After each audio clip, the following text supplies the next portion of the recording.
चलिए स्टूडेंट्स, अब हम लोग एक बहुत ही इम्पोर्टेंट थ्योरम लेते हैं और सबसे पहले हम लोग इसके स्टेटमेंट को देख लेंगे और फिर हम लोग इस थ्योरम को प्रूव करेंगे।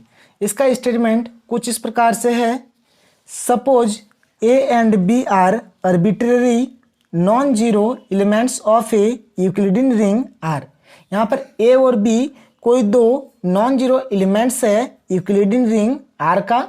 देन शो दैट, हमको क्या शो करना है? First, if b is a unit of r, अगर b क्या हो? r का यूनिट हो, तब हमको क्या दिखाना है? d ऑफ ए बी बराबर d ऑफ a।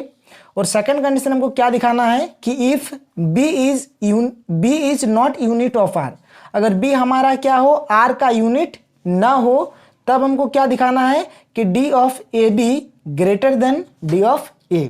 और देखिए यहाँ पर क्या है, हमको इक्वलिटी का कंडीशन दिखाना है।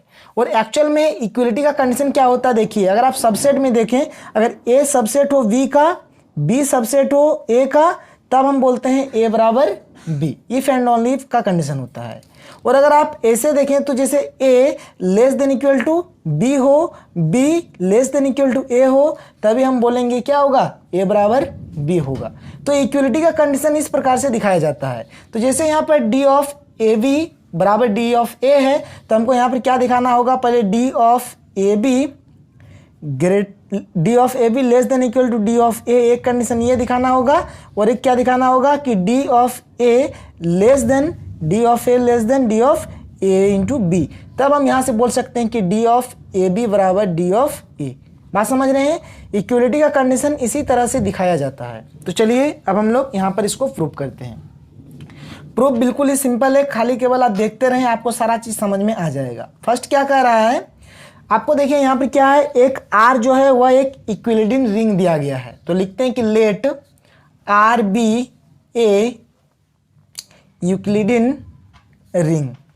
ठीक है, फिर आपको क्या दिया है? Suppose A and B are arbitrary non zero elements of a Euclidean ring R। ठीक है, यहाँ पर हम लोग लिखते हैं कि suppose A and B are arbitrary non-zero elements of R। ठीक है, A और B क्या है? दो नॉन जीरो एलिमेंट्स है। दैट इज हम ऐसे लिख सकते हैं कि A, B belongs to R such that A not equal to zero, B not equal to zero, ऐसे भी हम बोल सकते हैं। ठीक है, फर्स्ट कंडीशन, फर्स्ट हमको क्या दिखाना है? देखिए, फर्स्ट हमको दिखाना है कि if B is a unit of R, B क्या है? R का यूनिट है, तब हमको ये दिखाना है। Then D of A B बराबर D ऑफ A। तो हम लोग लिखते हैं suppose B is a unit of R। हम लोग मान के चल रहे हैं कि जो B है वो R का क्या है? यूनिट है। देन वी हैव टू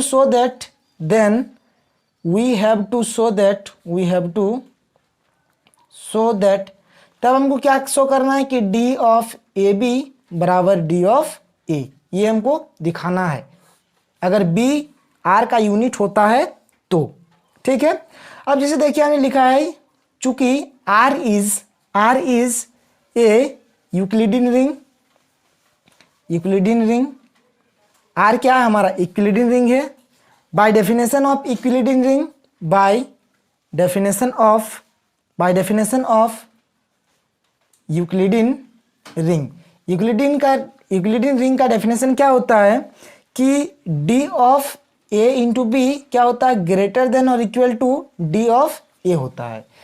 ठीक है, इसको हम लोग ऐसे भी बोल सकते हैं कि D of A less than और equal to D of A into b, और इसका हमने नाम दे दिया इक्वेशन नंबर 1। बात समझ रहे हैं? और ये प्रॉपर्टी 1 होता है, यूक्लिडियन रिंग का जो कंडीशन 1 होता है, ये कंडीशन 1 हमारा यही कहता है।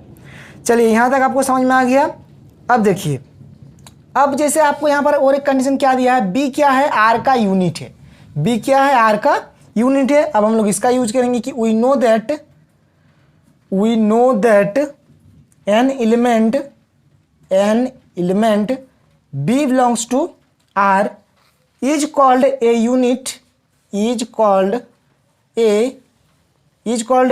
unit of R. It has it has multiplicative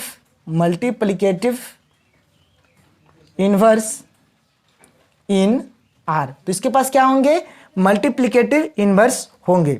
so that तब क्या होंगे, बी इनवर्स एग्जिस्ट करेगा। बात समझ रहे हैं। जैसे बी हमारा क्या हो गया, यूनिट हो गया, तो क्या होंगे, मल्टीप्लिकेटिव इनवर्स हमारे इसका होंगे। और हमने मान लिया कि इसका जो मल्टीप्लिकेटिव इनवर्स है क्या है, बी इनवर्स है। बी का मल्टीप्लिकेटिव इनवर्स क्या है, बी इनवर्स है। तो यहां से हम बोल सकते हैं कि बी इंटू बी इनवर्स बराबर बी इनवर्स इंटू बी बराबर क्या आएगा, मल्टीप्लिकेटिव आइडेंटिटी 1 आएगा। अब देखिए, चूंकि जैसे ए को हम लोग लिख सकते हैं ए इंटू 1, ठीक है। और ए इंटू 1 को हम लोग क्या लिख सकते हैं, ए इंटू 1, मतलब ये हम लिख सकते हैं या फिर ये लिख सकते हैं, दोनों में से कोई एक लिख देंगे कि 1 बराबर ये दोनों में से कोई एक है। तो इसको हमने लिख दिया बी इंटू बी इनवर्स। अब देखिए, अब यहाँ पर हम लोग क्या करेंगे, एसोसिएटिव लॉ लगा देते हैं। तो ये क्या हो जाएगा, ए बी, और ये रहा हमारा बी इनवर्स, ठीक है। यहाँ तक आपको समझ में आ गया। अब हम लोग क्या कर सकते हैं, यहाँ पर बोथ साइड डी ऑपरेट कर देते हैं। बात समझ रहे हैं। जैसे हमको यहाँ पर मिला क्या, देख लीजिए, चलिए मैं आपको बताता हूँ। यहाँ पर जैसे हमको यहाँ पर मिल गया ए बराबर ए बी का ए इनवर्स, ये चीज़ मिला, ठीक है। अब देखिए, अब यहाँ पर हमने क्या किया, डी ऑपरेट कर दिया, तो ये डी ऑफ ए हो गया। इधर भी हमने डी ऑपरेट कर दिया, तो ये हो गया डी ऑफ ए बी, और ये बाहर में ए इनवर्स, ठीक है। और इसका हमने नाम दे दिया इक्वेशन नंबर 2, ठीक है। इसका हमने क्या नाम दे दिया, equation number 2। Again bye definition of Euclidean ring, हम लोग फिर से क्या करते हैं, यूक्लिडियन रिंग का डेफिनेशन का यूज करते हैं। तो यूक्लिडियन रिंग का जो डेफिनेशन होता है, मैंने अभी आपको बताया क्या होता है कि डी ऑफ ए बी, देखिए एक्चुअल में क्या होता है, देखिए आप इस चीज को ध्यान से सुनिए। जैसे डी ऑफ ए बी क्या होंगे, ग्रेटर देन और इक्वल टू डी ऑफ ए होंगे, यानी कि डी ऑफ ए जो होंगे वह हमेशा क्या होंगे, लेस देन और equal to D of A B. तो देखिए यहाँ पर आप देखेंगे, यहाँ पर एक एलिमेंट है, जबकि यहाँ पर 2 एलिमेंट है, यानी जिसका ज्यादा एलिमेंट रहेगा उसका पलड़ा भारी रहेगा। बात समझ रहे हैं, यानी जिसका ज्यादा एलिमेंट रहेगा वही ग्रेटर होगा। जैसे यहाँ पर एक एलिमेंट है, यहाँ पर 2 एलिमेंट है, तो जिसके पास 2 एलिमेंट है वो ज्यादा है, और जिसके पास एक एलिमेंट है वह क्या है, कम है। तो जैसे हमारा यहाँ पर हमने एक डी ऑफ ए बी ले लिया, तो देखिए यहाँ पर आपका कितना है, इसको ए बी को हमने केवल और केवल एक ही एलिमेंट मान लिया, जो क्या होगा, लेस देन और इक्वल टू होगा किससे, D of A B into B inverse से। क्योंकि अगर आप ए बी को एक एलिमेंट मानेंगे तो ए बी आपका यहाँ पर एक एलिमेंट हुआ, और ये बी इनवर्स इसका दूसरा एलिमेंट हो गया। जब ये 2 एलिमेंट है तो जाहिर सी बात है ये इसको मार देगा, ये बड़ा होगा, इधर वाला पोर्शन हमारा क्या होगा, बड़ा होगा, ये छोटा होगा। इसलिए डी ऑफ ए बी क्या हो गया, लेस देन और equal to D of A B into B inverse. बात समझे कि नहीं समझे आप। जैसे यहाँ पर एक एलिमेंट था, यहाँ पर 2 एलिमेंट है, तो जो ज़्यादा एलिमेंट रहेगा वही ज़्यादा होगा। तो जैसे यहाँ पर आप यहाँ पर देखिए, इसमें एक एलिमेंट हमने मान लिया, इसको ए बी को एक एलिमेंट माना, तो यहाँ पर एक एलिमेंट ए बी हुआ। तो यहाँ पर ए बी तो एक एलिमेंट है, उसके साथ साथ बी इनवर्स भी दूसरा एलिमेंट, तो यहाँ पर 2 एलिमेंट, तो यही तो ज़्यादा होगा ना, ये ज़्यादा हुआ। और डी ऑपरेट किए थे A B into B inverse, इसका मतलब क्या आया है, हमारा डी ऑफ ए आया है। इसका मतलब क्या आया है, डी ऑफ ए। तो इसके बदले हम लोग क्या लिख सकते हैं, डी ऑफ ए। हमने यूजिंग किसका किया, यूजिंग 2, हमने यहाँ पर 2 का यूज किया और हमको ये चीज़ मिल गया। बात समझ गए। चलिए, तो यहाँ से हमको क्या मिल गया, D of A into B क्या है, ये लेस देन और equal to D of A, less than और equal to D of A. इसका हमने नाम दे दिया इक्वेशन नंबर 3। अब हम लोग यहां से लिखेंगे फ्रॉम 1 and 3 वी गेट। तो जैसे कि 1 हमारा क्या है, 1 हमारा ये है, डी ऑफ ए क्या है, लेस देन और equal to D of A B. तो इसको हम लोग लिखते हैं कि D of A less than और equal to D of A b, and ये क्या है, D of A b less than और equal to D of a. तो देखिए मैंने जो कहा था वही आपका आ गया है। एक केस में आया है आपका, यहाँ पर देखिए एक केस में आया d of A b less than और equal to D of a, और एक आया d of A less than और equal to D of A B. तो यहाँ से हम लोग लिख सकते हैं, अगर ये दोनों को कंबाइन कर दें, इसको हम लोग क्या करें, कंबाइन कर दें, तो कंबाइन अगर कर देंगे तो यहाँ से हमको क्या मिलेगा कि डी ऑफ ए बराबर मिल जाएगा, डी ऑफ ए बराबर क्या मिल जाएगा, डी ऑफ ए बी। और यही इसका कंप्लीट प्रूफ है। This is the complete proof, this is the complete proof of the theorem, और ये हमारे थ्योरम का कंप्लीट प्रूफ है। जैसे देखिए आपको क्या होगा कि कभी कभार आपको प्रूफ करने को दिया जाएगा डी ऑफ बी बराबर डी ऑफ 1। अगर ये प्रूफ करने दिया जाए तो सिंपल से कुछ नहीं करना है, मैं आपको यहाँ पर नोट लिख देता हूँ। अगर ये चीज़ अगर आपको प्रूफ करने दे दिया जाए तो आप सिंपल से क्या करेंगे, आप यहाँ पर कर लीजिएगा टेकिंग आप क्या कर दीजिएगा, ए बराबर 1 ले लीजिएगा और B is unit in R. बात समझ रहे हैं? तो इसका मतलब क्या होगा, इफ जब कब कीजिएगा टेकिंग, आपको ये सब कब लेना है, जब हमारा क्या हो डी ऑफ बी बराबर डी ऑफ 1 हो। बात समझ रहे हैं? इसी कंडीशन में हमने कर दिया इसको, ठीक है। तो आप इस प्रकार से करेंगे। तो चलिए अब हम लोग इसके सेकंड कंडीशन को प्रूव करते हैं। सेकंड कंडीशन में हमको क्या कहा गया है कि यदि हमारा बी क्या हो, आर का यूनिट नहीं हो, तब हमको क्या प्रूव करना है कि D of A B greater than D of B. तो हमने लिखा suppose B is not a unit of R, यानी बी क्या है, आर का यूनिट नहीं है।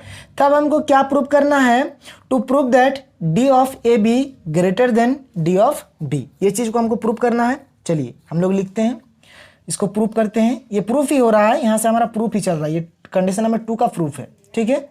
सिंस ए और बी हमारा क्या था, दो नॉन जीरो एलिमेंट था। Since a and B are non zero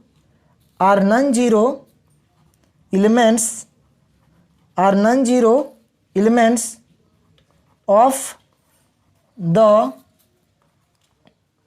Euclidean ring R. A और बी हमारा क्या है, दो नॉन जीरो एलिमेंट है यूक्लिडियन रिंग आर का। Therefore a b is also a non-zero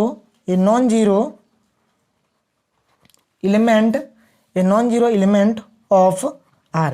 इसका मतलब क्या हुआ देखिए, दैट इज जैसे ए हमारा क्या है नॉट इक्वल टू जीरो है और बी हमारे क्या है नॉट इक्वल टू जीरो है, और ए और बी को हमने कहाँ से लिया है, आर से लिया है। अब अगर ए हमारा नॉन जीरो है, बी हमारा नॉन जीरो है, तो ए और बी का जो प्रोडक्ट होगा वो भी क्या होगा, नॉन जीरो होगा, ठीक है। For R is free from zero divisor, ठीक है। और ये किसके लिए, जीरो डिविजर के लिए। फ्री फ्रॉम जीरो डिविजर का यही होता है। ये क्या होता है हमारा, ये क्यों हुआ ऐसे, क्योंकि हमारा आर क्या है, फ्री फ्रॉम जीरो डिविजर, ठीक है। चलिए अब हम लोग आगे बात करते हैं। तो यहां से हमको क्या पता चल गया कि ए भी हमारा क्या है, नॉट इक्वल टू जीरो है, ठीक है। और फ्री फ्रॉम जीरो डिविजर से भी आप बोल सकते हैं, या फिर आप ऐसे भी बोल सकते हैं। यहां तक हो गया। अब देखिए हम लोग क्या करते हैं, since R is a Euclidean ring, R हमारे क्या है, एक यूक्लिडियन रिंग है। By the second property of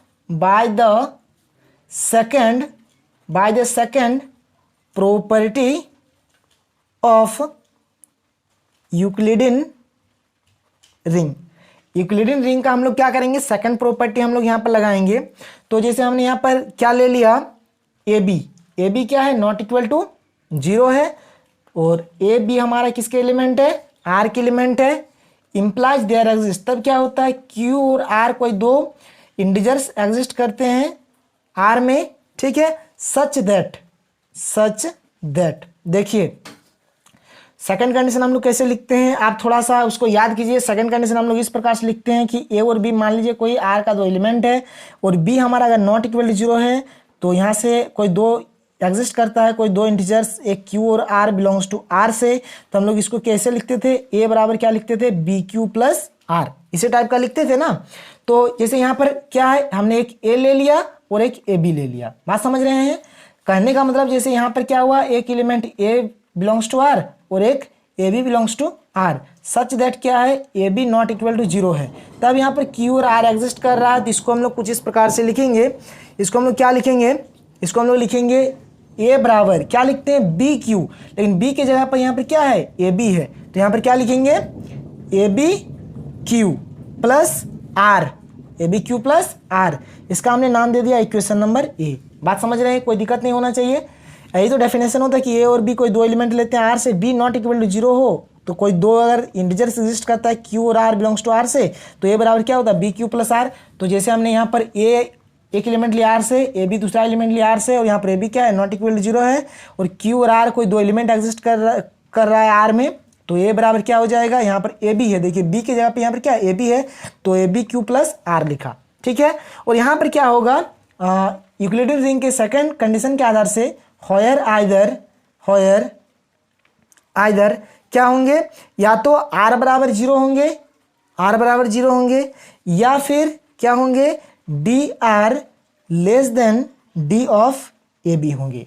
क्या लिखते हैं, D R less than D B, तो यहाँ पर बी की जगह पे क्या है ए बी है, इसलिए हमने क्या लिखा ए बी। तो देखिए यहाँ पर दो प्रकार का कंडीशन मिल रहा है, एक मिल रहा है आर बराबर जीरो का कंडीशन, और एक ये कब मिल रहा है जब आर हमारा नॉट इक्वल टू जीरो हो, यानी आर बराबर जीरो होगा तो ये लेंगे, और आर अगर नॉट इक्वल टू जीरो होगा तो ये लेंगे। बात समझ रहे हैं, चलिए आगे बात करते हैं। जैसे देखिए हम लोग एक बार क्या लेके चलते हैं, आर बराबर जीरो, हमने क्या लेके चला आर बराबर जीरो। अगर आर बराबर जीरो लेके चलते हैं तो ये जो हमारा इक्वेशन नंबर ए है तो क्या होगा, ये जीरो हो गया, तो बचा के क्या यहाँ पर ए बराबर ए बी क्यू, ये बचा हमको यहाँ से। तो इसको अगर सिंप्लीफाई करें तो ए माइनस ए बी क्यू बराबर जीरो हो जाएगा, ठीक है। यहाँ से हम चाहे तो ए कॉमन ले सकते हैं, अगर कॉमन लिया तो बचेगा वन माइनस बी क्यू बराबर जीरो, ठीक है। ए तो कभी जीरो होगा नहीं, क्योंकि ए क्या है हमारा नॉन नेगेटिव है, ए क्या है नॉट इक्वल टू जीरो है। हम लोग शुरू से ही यहाँ सही मान के चल रहे हैं कि ए हमारा क्या है नॉट इक्वल टू जीरो। अगर ए जीरो नहीं हुआ तो क्या जीरो होगा, वन माइनस बी क्यू बराबर क्या होंगे जीरो होंगे, ठीक है। तो यहाँ से क्या आ गया, बी क्यू बराबर वन आ गया, बी क्यू बराबर क्या आ गया वन आ गया। तो इससे हमको क्या पता चल रहा है कि बी हैज, देखिए अब जैसे ही वन आ गया, दो जैसे यहाँ पर बी है और यहाँ पर कोई एक है उसका इन्वर्स, और दोनों का प्रोडक्ट क्या आ गया वन आ गया। इसका मतलब क्या हुआ, देखिए ये बी एलिमेंट है कि नहीं है, और यहाँ पर इसका इन्वर्स, तभी नहीं है वन होगा जब इसके और इसके इन्वर्स को मल्टीप्लाई करेंगे तभी ना वन होगा। अब जैसे टू है तो आप यहाँ पर क्या मल्टीप्लाई कीजिएगा जो वन होगा, आप कुछ भी मल्टीप्लाई कीजिए नहीं होगा जब तक आप 1/2 नहीं कीजिएगा। 1/2 कीजिएगा तभी यह क्या होगा वन होगा, यानी 2 का मल्टीप्लिकेटिव इनवर्स क्या है 1/2 है, इसीलिए नहीं वन हो रहा है। अगर आप 1/3 करें, 1/4 करें, 1/5 करें तो कभी भी आपको यहाँ पर वन नहीं मिलेगा। जब आप 1/2 करेंगे तभी आपको वन मिलेगा, ये चीज़ आपको ध्यान देना है। तो बी क्या हो गया यहाँ पर मल्टीप्लिकेटिव इनवर्स ऑफ आर, यानी बी हैज़, यानी बी के पास क्या है मल्टीप्लिकेटिव इनवर्स है, B has multiplicative inverse of R, multiplicative inverse of R, यानी बी के पास क्या है मल्टीप्लिकेटिव इनवर्स है। इसी दी सिंपलाइज हम क्या बोल सकते हैं कि B is a unit of R, यानी बी क्या हो गया आर का यूनिट हो गया। तो इससे हमको क्या पता चल गया कि इसका हमको यहाँ से कंट्राडिक्शन मिल गया, क्योंकि हम लोग शुरू से लेके चले थे कि बी हमारा क्या है आर का मतलब आर का यूनिट नहीं है, लेकिन हमको यहाँ से क्या पता चल गया कि बी हमारा क्या है आर का यूनिट है। तो ये हमको कंट्राडिक्शन मिल गया। तो कंट्ररी टू आवर इनिशियल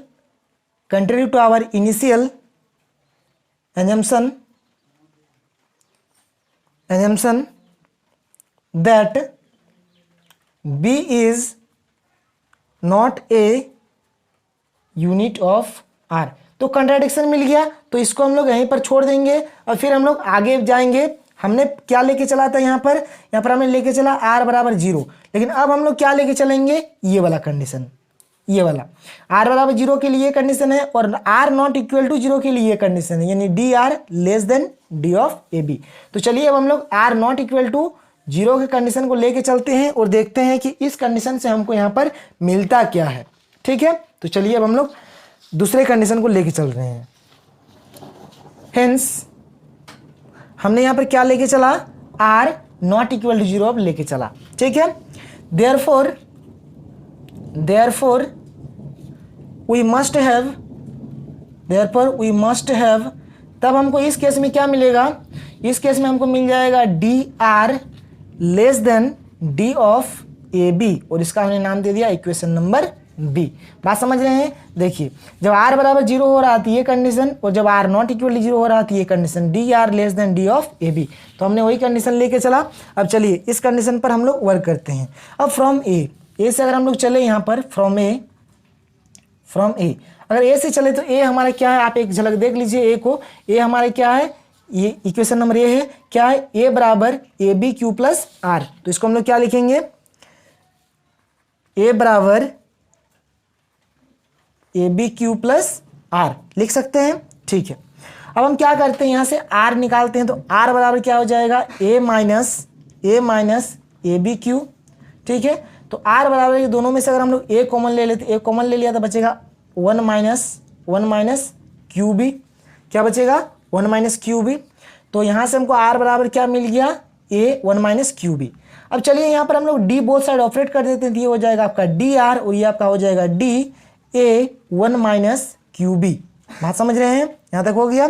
अब देखिए, बट जैसे डी ऑफ ए है वो क्या होगा, हमेशा लेस देन और इक्वल टू किससे, डी ऑफ ए और 1 माइनस क्यू बी से। क्यों ऐसा हुआ आप समझ रहे हैं, क्योंकि देखिए आप यहाँ पर एक टर्म है और यहाँ पर ये एक टर्म और ये पूरा एक टर्म, 2 टर्म है। जब ये 2 टर्म है इसमें एक टर्म है, तो जाहिर सी बात है डी ऑफ ए क्या होंगे, लेस देन और इक्वल टू होंगे। इससे कोई दिक्कत नहीं होना चाहिए। मैंने आपको बताया डी ऑफ ए क्या होंगे, लेस देन इक्वल टू होंगे D of A into 1 minus Q B से। क्यों हुआ, क्योंकि देखिए यहाँ पर केवल और केवल एक टर्म है, जबकि यहाँ पर हमारा 2 टर्म है, इसीलिए। ठीक है, तो ये हो गया, आप समझ गए। अब देखिए, अब हम लोग यहाँ पर क्या करते हैं, तो ये तो हो गया। चलिए अब हमको प्रूफ क्या करना है, प्रूफ हमको करना है, ये चीज़ हमको प्रूफ करना है। प्रूफ वाला एक बार हम लोग देख लेते हैं एक झलक। क्या प्रूफ करना है, D of A B greater than D of B होना चाहिए। ये चीज़ हमको यहाँ पर प्रूफ करना है। तो चलिए इसको हम लोग प्रूफ करते हैं। तो जैसे हमारा देखिए, जैसे डी ऑफ आर, इसको हम लोग कुछ इक्वेशन मान लेते हैं, इक्वेशन नंबर स्टार मान लेते हैं। फ्रॉम स्टार से चलते हैं, फ्रॉम स्टार। तो जो स्टार है हमारा क्या है, डी ऑफ आर बराबर क्या है, D of A 1 minus Q B, ये है कि नहीं है। और D of A 1 minus Q B क्या है, ग्रेटर देन और इक्वल टू क्या है, डी ऑफ ए से। तो ये ग्रेटर देन और इक्वल होंगे किससे, डी ऑफ ए से। बात समझ रहे हैं, ये ग्रेटर देन इक्वल होंगे डी ऑफ ए से। तो ये हो गया। तो यहाँ से हम लोग बोल सकते हैं कि जो डी ऑफ आर हो गया वो क्या होगा, ग्रेटर देन और इक्वल टू क्या हो गया, डी ऑफ ए। यहाँ से एक कंडीशन आपका बन गया। अब देखिए, हमने बी में कुछ लाया है, यहाँ पर हम लोग अब बी का यूजिंग करेंगे। ठीक है, बी को हम लोग यहाँ पर यूज कर देंगे। तो बी क्या है, D R less than D of A B. क्या है, D R less than D of A B. इसको हम लोग लिख लेते हैं यूजिंग बी। हम लोग यहाँ पर बी का यूजिंग करेंगे, बी यूजिंग बी। बी हमारा क्या है, D R less than D of A B. ठीक है, इसका हम लोग यहाँ पर यूजिंग कर देते हैं, यूज करते हैं। तो चलिए इसका यूज हम लोग जैसे थोड़ा इसको सबसे पहले हम लोग अच्छे तरीके से लिख लेते हैं। कैसे लिख लेते हैं, देखिए ये डी ऑफ ए है, ये डी ऑफ आर है।